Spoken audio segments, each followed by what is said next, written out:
जैसा कि आप जानते हैं कि 1 जुलाई से देश भर में एक नया क्रांतिकारी कर व्यवस्था का सूत्रपात होगा। 7 अलग अलग प्रकार के करों का समावेश करते हुए एक राष्ट्र एक बाजार एक कर व्यवस्था जीएसटी के रूप में देश भर में लागू होगी। 1 जुलाई को रात्रि 12 बजे के बाद पहली सेकंड से 30 जून के बाद और 1 जुलाई को ये जीएसटी देश में लागू होगा और पूरे देश भर में लगभग 8 से 10 हजार अलग अलग ट्रेनिंग की वर्कशॉप्स का आयोजन किया गया है। हरियाणा में भी जिला जिला और हर मंडी बाजार स्तर पर यह ट्रेनिंग का आयोजन किया गया है। उसी कड़ी में हरियाणा सरकार से जुड़े हुए विभिन्न विभागों के अधिकारी और साथ साथ सभी माननीय विधायकों को कल पंचकुला में जीएसटी के बारे में जानकारी देने के लिए एक वर्कशॉप का आयोजन किया गया है। धन्यवाद। ये बताएं कि आमतौर पे जीएसटी लगने से कौन जाएगा सर यहाँ पे? विशेष सत्र बुलाया गया है कहाँ? संसद का जो विशेष सत्र होने वाला है 30 तारीख को, उसमें हरियाणा से कौन जा रहा है? आप जा रहे होंगे? वित्त मंत्री के नाते जो भारत की जीएसटी काउंसिल है उसका सदस्य होने के नाते हमारी जीएसटी काउंसिल की उस दिन बैठक भी है। तदोपरांत देश की संसद के सेंट्रल हॉल में कार्यक्रम भी है, तो वहां पर हमको रहना है। साथ साथ देश भर के सभी माननीय मुख्यमंत्रियों को भी उस महत्वपूर्ण कार्यक्रम में आने का न्योता दिया गया है। इसके अलावा जो अधिकारी जीएसटी काउंसिल में लगातार शिरकत करते रहे हैं उनकी उपस्थिति भी वहां अपेक्षित है।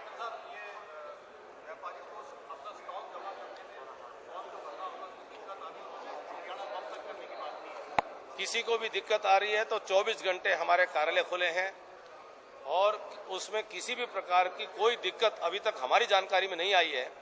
और किसी को भी दिक्कत आती है तो हरियाणा प्रदेश का एक्साइज एंड टैक्सेशन डिपार्टमेंट 24 घंटे उनके सहयोग करने के लिए खुला है और जीएसटी का क्रियान्वयन बहुत सहज रूप से होगा और बहुत सफल ये क्रियान्वयन होने वाला है, क्योंकि इससे सरल और इससे सुविधाजनक व्यवस्था अभी तक तो देश में थी नहीं।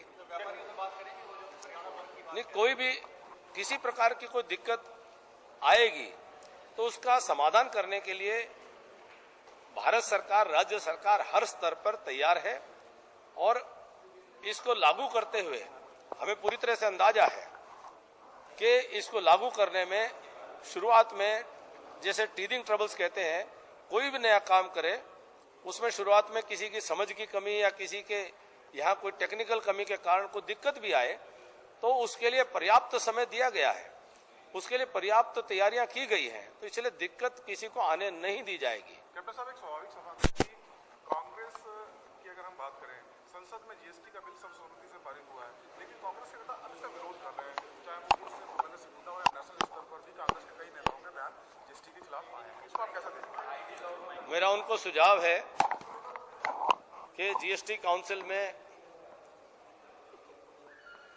कुछ प्रदेशों से वर्तमान में भी कांग्रेस के वरिष्ठ नेतागण हैं और वह हर निर्णय जीएसटी काउंसिल में सर्वसम्मति से हुआ है। एक भी निर्णय वहां वोटिंग कराने की आवश्यकता नहीं पड़ी है और चूंकि सब निर्णय सर्वसम्मत हुए हैं, कांग्रेस के मित्रों की उसमें बड़ी महत्वपूर्ण सकारात्मक भागीदारी हुई है। तो इसीलिए अगर किसी को ऐतराज है, किसी बात पर आपत्ति है, तो मेहरबानी करके अपने पार्टी के जो माननीय सदस्य जीएसटी काउंसिल में आते हैं, एक बार उनसे वो राय मशविरा कर लें तो शायद उनकी शंकाओं का समाधान हो जाएगा। धन्यवाद सर। केंद्र सरकार का और खासकर यूनाइटेड नेशन का क्या सहयोग प्रदेश सरकार में? देखिए, कुल मिलाकर ये जो सस्टेनेबल डेवलपमेंट गोल्स की जो यूएनडीपी ने और 193 राष्ट्रों ने ये जो नए नाम के साथ में जो घोषणा की है, इसके पीछे एक बहुत बड़ा मंतव्य है कि इससे पहले जो मिलेनियम डेवलपमेंट गोल्स थे वह अपने आप में हर राष्ट्र के अपने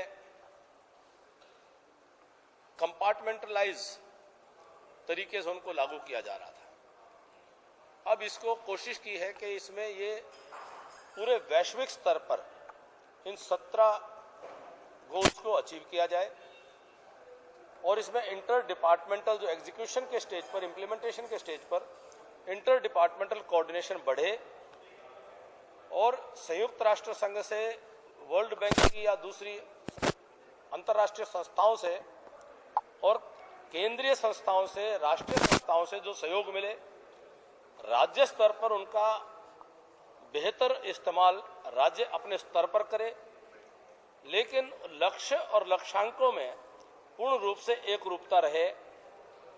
इसीलिए ये सस्टेनेबल डेवलपमेंट गोल्स में अंतर्राष्ट्रीय स्तर से लेकर के और जिला और ग्राम स्तर तक जो ये लक्ष्य प्राप्त करने हैं उसमें एक रूपता तय की गई है। मैं साथ ये भी उल्लेख करना चाहूंगा कि इसमें भारत के प्रधानमंत्री आदरणीय श्रीमान नरेंद्र भाई मोदी जी के जो 8 सूत्री कार्यक्रम उन्होंने इन सस्टेनेबल डेवलपमेंट गोल्स को दिए थे, उनका भी समावेश किया गया है। भारत के प्रधानमंत्री जी ने लक्ष्य रखा है कि भारत ऐसा देश बने जहां पर प्रॉस्पेरिटी हो, पॉवर्टी नहीं हो, जहां पर इक्वालिटी हो, डिस्क्रिमिनेशन नहीं हो, जहां पर अन्याय नहीं हो, न्याय हो, जहां गंदगी से मुक्त हो, स्वच्छता से युक्त हो, भ्रष्टाचार से मुक्त हो, पारदर्शिता से युक्त हो, बेरोजगारी से मुक्त हो, रोजगारी से युक्त हो, महिला उत्पीड़न से मुक्त हो, नारी सम्मान से युक्त हो, निराशा से मुक्त हो और आशा से युक्त हो। ऐसे 8 लक्ष्य भारत के प्रधानमंत्री जी ने भी इन सस्टेनेबल डेवलपमेंट गोल्स के लिए भारतवर्ष के सभी राज्यों को दिए हैं और हरियाणा इन पर हर संभव खरा उतरेगा निश्चित तौर पर। तो वहां से माने इस पर काम शुरू हो गया, काम प्रारंभ हो चुका है। ये डॉक्यूमेंट एक रिलीज किया गया है जो दिशा निर्देश के तौर पर काम करेगा, फ्रेमवर्क के तौर पर काम करेगा और एक गाइडलाइन के तौर पर काम करेगा। वो माइलस्टोन्स और जो बीच बीच में टाइमलाइंस हैं उसको फॉलो करते हुए यह हरियाणा सरकार उस पर काम करेगी। धन्यवाद सर। आज हरियाणा सरकार के वित्त एवं योजना विभाग द्वारा एक sustainable development goals vision 2030 Haryana का जो डॉक्यूमेंट तैयार किया गया था उसका विमोचन, लोकार्पण हरियाणा प्रदेश के यशस्वी मुख्यमंत्री माननीय श्रीमान मनोहर लाल जी और यूनाइटेड नेशंस डेवलपमेंट प्रोग्राम के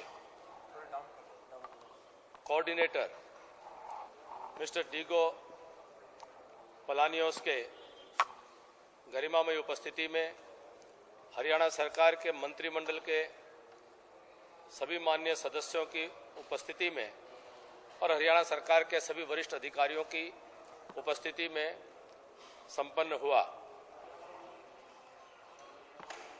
यूनाइटेड नेशन डेवलपमेंट प्रोग्राम ये पूरे विश्व में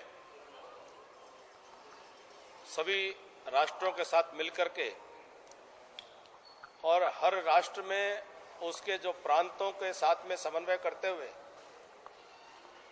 दीर्घकालिक योजनाओं का, लक्ष्यों को निर्धारण करने का काम करता रहा। 2000 से लेकर के सन 2015 तक मिलेनियम डेवलपमेंट गोल्स के नाते से MDGs का लक्ष्य रखा गया था और हरियाणा प्रदेश की उसमें भी अच्छी भूमिका रही थी। अब 2016 से लेकर 2030 के लिए एक नए नाम के साथ में 193 देशों ने मिलकर के 17 सस्टेनेबल डेवलपमेंट गोल्स पूरे विश्व के कल्याण के लिए, भविष्य के लिए वो तय किए हैं और इन 17 सस्टेनेबल डेवलपमेंट गोल्स में 169 टारगेट लक्ष्य वो रखे गए हैं इनको अचीव करने के लिए। हरियाणा प्रदेश के अधिकारियों ने 7 वर्किंग ग्रुप में अपने आप को बांट करके लगभग 60 बैठकें करने के बाद ये एक बहुत ही बृहद और बहुत ही सुंदर दस्तावेज तैयार किया है कि 2030 तक हरियाणा प्रदेश कहां पहुंचे। हरियाणा प्रदेश के आम गरीब किसान मजदूर उनको अंत्योदय की योजनाओं का लाभ मिलकर के उनके जीवन स्तर में किस प्रकार का सुधार लाया जा सकता है। इसके 3 मुख्य स्तंभ हैं। एक है इसका इकोनॉमिक, आर्थिक मूल आधार है, आर्थिक विकास कैसा हो, एक सामाजिक विकास कैसा हो, और इन दोनों के साथ साथ जो पर्यावरण के साथ में संतुलन बना रहे, समन्वय बना रहे, तो इकोनॉमिक, एनवायरमेंटल और सोशल, इन 3 मुख्य स्तंभों पर ये सस्टेनेबल डेवलपमेंट गोल्स को रखा गया है। मुख्य जो उद्देश्य है कि सन 2030 तक हरियाणा प्रदेश में जो आर्थिक उन्नति है वो 9.8% तक की दर्ज की जाए और हरियाणा प्रदेश के प्रत्येक नागरिक वह 100% वह हायर एजुकेशन की एनरोलमेंट और उसकी कंप्लीशन तक वो शिक्षित हो, बेरोजगारी पूर्ण रूप से समाप्त हो, स्किल्स का जो मिसमैच, जो स्किल का गैप है वो पूर्ण रूप से समाप्त हो, और जो बिलो पॉवर्टी लाइन जनसंख्या है और जिसके जो दूसरे पैरामीटर्स हैं उन तमाम पैरामीटर्स पर भारत अंतर्राष्ट्रीय स्तर के राष्ट्रों और राज्यों की तुलना में आगे हो और हरियाणा उसमें अग्रणी भूमिका में हो। हरियाणा प्रदेश भारतवर्ष का एक महत्वपूर्ण, सक्रिय और सकारात्मक ऊर्जा के साथ में काम करने वाला राज्य है।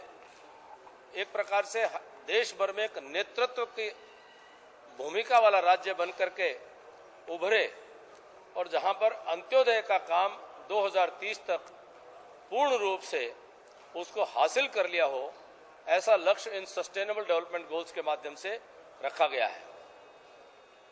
मैं इस कार्यक्रम में उपस्थित यूएनडीपी के अधिकारियों का आभार व्यक्त करता हूं।